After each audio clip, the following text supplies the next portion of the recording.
नमस्कार, आप देख रहे न्यूज 18। मैं हूं आपके साथ मेनका चौधरी। खबर दमदार और सबसे पहले खबर जो पूर्वांचल के लोगों के लिए एक किसी तोहफे से कम नहीं है। बड़ा तोहफा है ये। गोरखपुर से आज वाराणसी और कानपुर के लिए नई हवाई सेवा शुरू हो गई।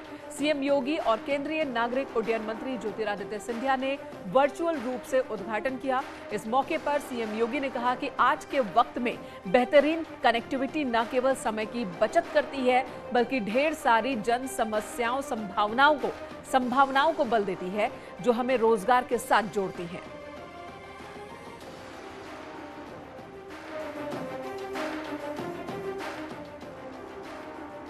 कनेक्टिविटी न केवल समय की बचत करता है बल्कि ढेर सारी उन संभावनाओं को जो हमें रोजगार के साथ और उस क्षेत्र के समग्र विकास के साथ भी जोड़ता है। हम लोगों ने इसे बहुत नजदीक से महसूस किया है। आज देश के अंदर वायु क्षेत्र में जिस तेजी के साथ विकास हुआ है, उत्तर प्रदेश आज उसका एक बेहतरीन उदाहरण प्रस्तुत कर रहा है। हम वर्तमान में प्रदेश में 75 गंतव्यों तक उत्तर प्रदेश से प्रदेश के और देश के विभिन्न शहरों की यात्रा कर सकते हैं। गोरखपुर से कानपुर और काशी के लिए आज से विमान सेवा की शुरुआत हो गई। विमान सेवा शुरू होने पर बीजेपी विधायक और यात्रियों ने सीएम योगी आदित्यनाथ का आभार जताया। विधायक महेंद्र पाल सिंह ने एक बार फिर दोहराया कि डबल इंजन की सरकार की कवायद से जनता को सहूलियत मिलती रहेगी।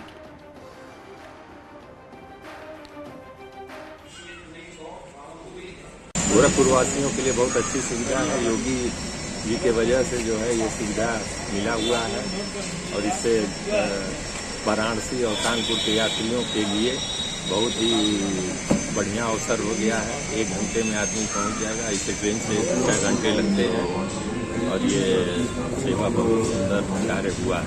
बनारस जाना तो बहुत ही ज़्यादा आसान हो गया भैया। और हम तो समझिए कि 2 साल से तो बिल्कुल भी बनारस जाने के लिए सोचते ही नहीं थे और आज पहले दिन ही निकल गए।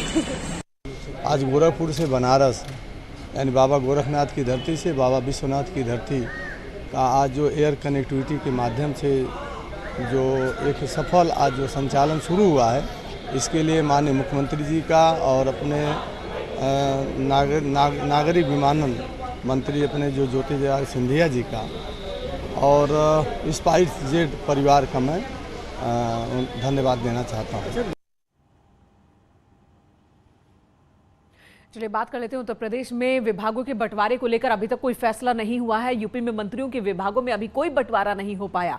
मंत्रियों को अपने अपने विभागों का इंतजार है। माना जा रहा है कि सोमवार तक पोर्टफोलियो पर बना सस्पेंस दूर हो सकता है। वहीं कैबिनेट मंत्री की शपथ लेने वाली बेबी रानी मौर्य ने कहा कि उन्हें जो भी मंत्रालय मिलेगा, जो भी जिम्मेदारी मिलेगी, बेहतर तरीके से निभाएंगी। हालांकि उन्होंने महिला कल्याण की दिशा में काम करने की इच्छा जताई है। देखिए, मुझे पता नहीं कौन सा विभाग मिलेगा, लेकिन मैं जो भी विभाग मिलेगा, महिला मेरी आज भी फोकस रहेगी। मैं क्या, हमारे प्रधानमंत्री जी, हमारे मुख्यमंत्री सभी चाहते हैं कि महिला आर्थिक रूप से सशक्त हो, स्वावलंबित हो, स्वावलंबन करे, वो स्वयं ही अपने परिवार को और अच्छे से चलाए। तो वो सारे कार्य हम करेंगे। जो प्रधानमंत्री जी की योजनाएं, जो योगी जी की योजनाएं, उन्हें और कड़ाई से धरातल पर उतारेंगे, जमीन पर उतारेंगे। और योगी सरकार के मंत्रिमंडल के गठन के बाद विधानसभा अध्यक्ष के चुनाव को लेकर तैयारियां पूरी हो गई हैं। कानपुर के महाराजपुर से विधायक सतीश महाना कल दोपहर 2 बजे विधानसभा अध्यक्ष के लिए अपना नामांकन पर्चा दाखिल कर सकते हैं। उनके नामांकन के दौरान मुख्यमंत्री योगी आदित्यनाथ, दोनों डिप्टी सीएम केशव प्रसाद मौर्य और ब्रजेश पाठक समेत पार्टी के कई बड़े नेता मौजूद रहेंगे।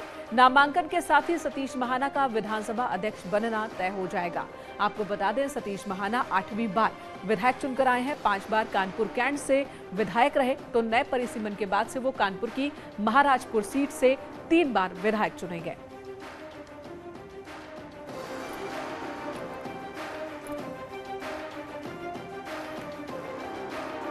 सतीश महाना होंगे विधानसभा अध्यक्ष। कल दोपहर 2 बजे के आसपास नामांकन पत्र वो दाखिल करेंगे और इस मौके पर सीएम योगी आदित्यनाथ उनके साथ होंगे।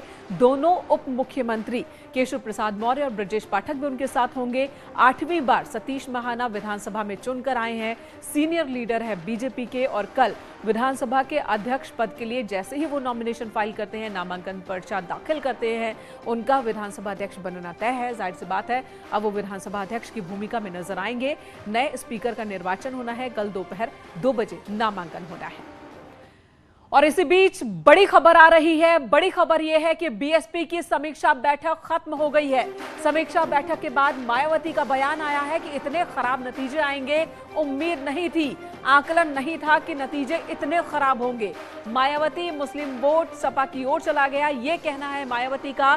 बीजेपी के सत्ता में आने से बीएसपी को नुकसान हुआ है।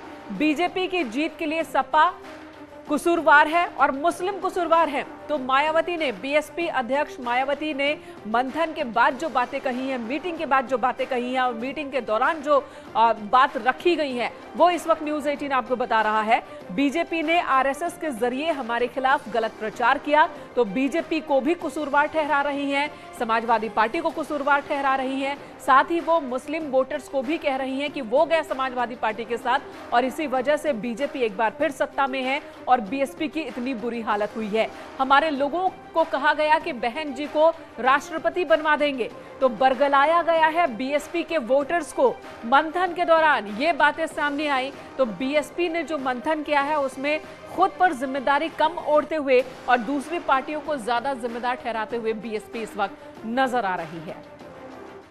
और इसी बीच आजमगढ़ लोकसभा सीट के लिए उपचुनाव के लिए बीएसपी ने उम्मीदवार का ऐलान कर दिया है। बीएसपी ने गुड्डू जमाली बीएसपी की ओर से प्रत्याशी होंगे। अखिलेश के इस्तीफे के बाद आजमगढ़ सीट खाली हुई है। आजमगढ़ की लोकसभा सीट पर उपचुनाव 6 महीने के भीतर होना है। गुड्डू जमाली ने चुनाव से पहले ही बीएसपी छोड़ा था और एआईएमआईएम के टिकट पर चुनाव लड़े थे, लेकिन अब बीएसपी की समीक्षा बैठक में वो शामिल हुए। बीएसपी ने उन्हें आजमगढ़ से उम्मीदवार भी बना दिया है। तो गुड्डू जमाली जो कि उपचुनाव में अब नजर आएंगे आजमगढ़ लोकसभा सीट पर, और जाहिर सी बात है समाजवादी पार्टी की ओर से मुमकिन है कि इस सीट पर एक बार फिर आपको डिंपल यादव नजर आए। इधर लखनऊ में नदवा कॉलेज में all India Muslim personal law board की बैठक में हिजाब के मुद्दे पर चर्चा हुई है, जिसमें यह फैसला हुआ कि personal law board Karnataka high court के फैसले को सुप्रीम कोर्ट में चुनौती देगा। कर्नाटक हाईकोर्ट ने हिजाब पर दिए अपने फैसले में कहा था कि छात्र स्कूल में यूनिफॉर्म पहनने से इनकार नहीं कर सकते और हिजाब इस्लाम का अनिवार्य हिस्सा नहीं है।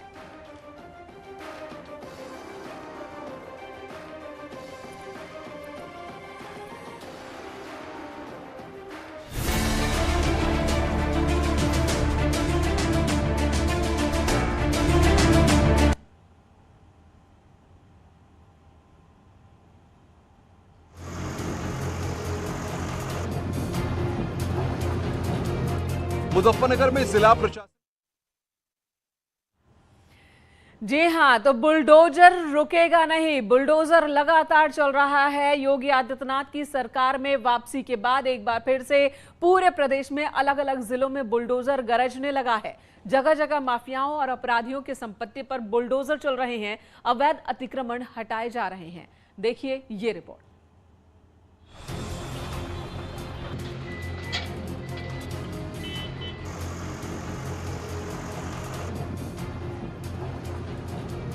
मुजफ्फरनगर में जिला प्रशासन के अतिक्रमण हटाओ अभियान के तहत बुलडोजर चला। जिला प्रशासन ने शहर कोतवाली स्थित काली नदी के पास की 50 बीघा से भी अधिक सरकारी जमीन पर अवैध कब्जे को हटाया।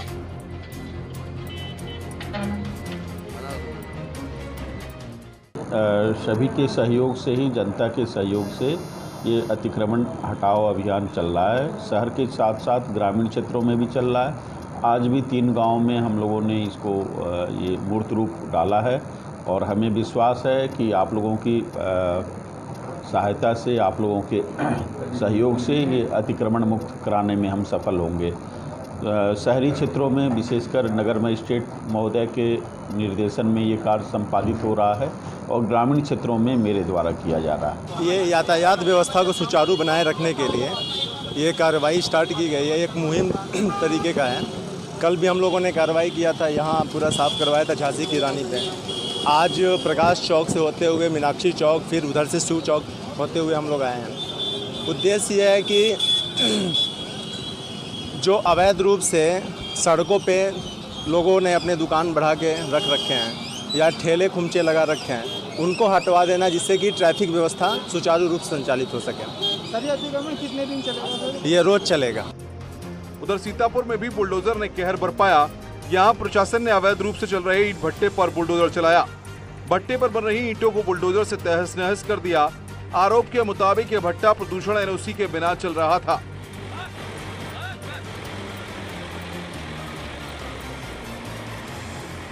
वहीं कानपुर में स्वर्ण जयंती विहार इलाके में भी अवैध कब्जे पर बुलडोजर चलाया गया। केडीए जोन 4 के पार्क की जमीन पर भूमाफियाओं ने अवैध कब्जा कर रखा था, लेकिन अब बुलडोजर चलाकर इस जमीन को कब्जे से मुक्त कराया गया। इस कार्रवाई के बाद से भूमाफियाओं में हड़कंप मचा हुआ है। Bureau report, news 18। यूपी में इस वक्त अपराधियों की खैर नहीं। जब से योगी आदित्यनाथ की दोबारा सरकार बनी है, चुनाव खत्म होने के बाद पुलिस ने एक बार फिर से कमर कस ली है, अपराधियों के खिलाफ आंदोलन तेज कर दिया है। 3 तस्वीरें इस वक्त आपके सामने, बुलंदशहर, जौनपुर और इटावा की तस्वीर। बुलंदशहर में 2 अलग अलग थाना क्षेत्रों में पुलिस की गोकशों के साथ मुठभेड़ हुई है। 5 गोकश गोली लगने से घायल हुए। जौनपुर में पुलिस ने मुठभेड़ के बाद 4 बदमाशों को गिरफ्तार किया। वहीं इटावा जिले के भरथना इलाके में पुलिस मुठभेड़ में 3 से अपराधी पकड़े गए हैं।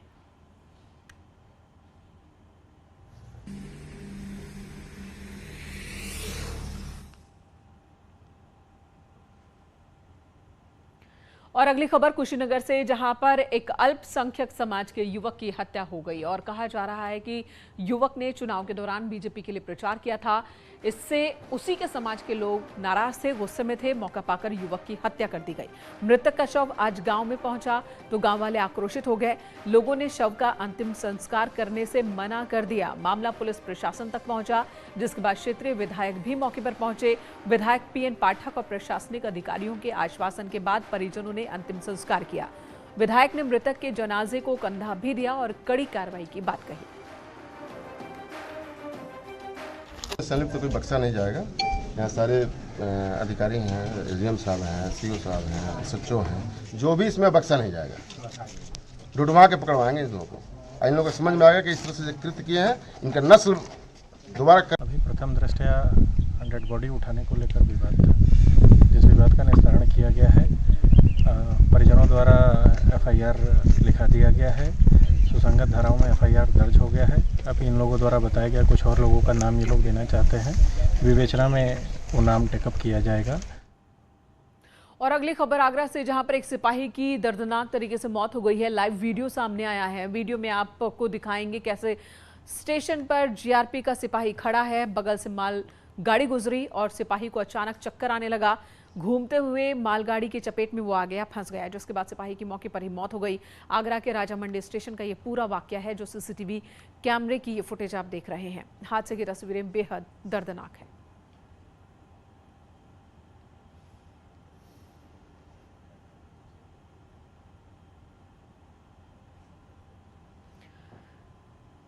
इधर प्रधानमंत्री नरेंद्र मोदी ने आज मन की बात की है और इस कार्यक्रम को संबोधित करने के दौरान पीएम ने कहा कि भारत ने 30 लाख करोड़ रुपए के निर्यात का लक्ष्य हासिल किया है, जो ऐतिहासिक है। पीएम मोदी ने कहा कि भारत का सामर्थ्य विश्व में दिख रहा है और विदेशी बाजार में भारत के उत्पादों का दबदबा बढ़ा है। पीएम मोदी ने कहा कि आज भारत का निर्यात $400 बिलियन पहुंच गया। पीएम मोदी ने कहा कि देश विराट कदम तब उठाता है जब सपनों से बड़े संकल्प होते हैं।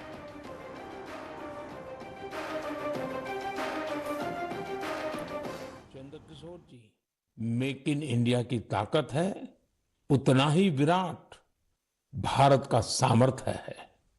और सामर्थ्य का आधार है हमारे किसान, हमारे कारीगर, हमारे बुनकर, हमारे इंजीनियर, हमारे लघु उद्यमी, हमारा एमएसएमई सेक्टर, ढेर सारे अलग अलग प्रोफेशन के लोग। ये सब इसकी सच्ची ताकत है। इनकी मेहनत से ही $400 बिलियन के एक्सपोर्ट का लक्ष्य प्राप्त हो सका है। और मुझे खुशी है कि भारत के लोगों का इस सामर्थ्य अब दुनिया के कोने कोने में नए बाजारों में पहुंच रहा है। जब एक एक भारतवासी लोकल के लिए वोकल होता है, तब लोकल को ग्लोबल होते देर नहीं लगती है। यहां एक ब्रेक के लिए रुकेंगे, तुरंत लौटते हैं। आप बने रहें हमारे साथ।